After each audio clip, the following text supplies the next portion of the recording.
Example, what must be divided by -3 to make 11?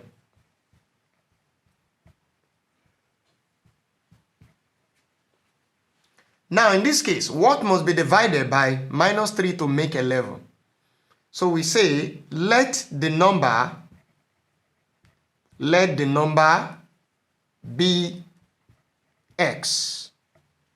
So in this case, it means if x is divided by -3, it must give us 11. That's the meaning. Now, what's the next thing to do? The next thing for us to do is that, looking at the right hand side, this 11 is same thing as 11 over 1. So in this case, by cross multiply,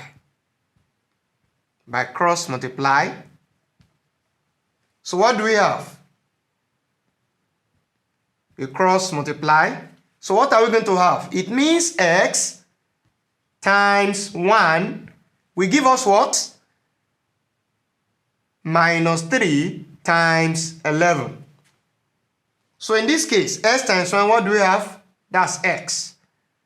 And this is equal to what? -3 times 11.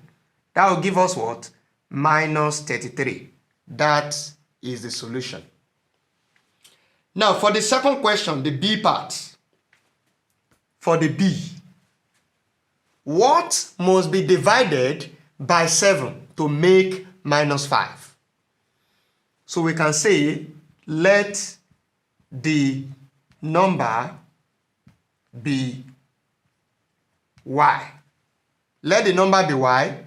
So in that case, it means y divided by what? By 7 must give us -5. So this is the same thing as -5 divided by 1. So what do we do? By cross multiply.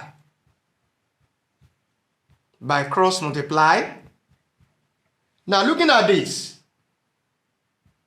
by cross multiply, we now have y times 1 will give us what?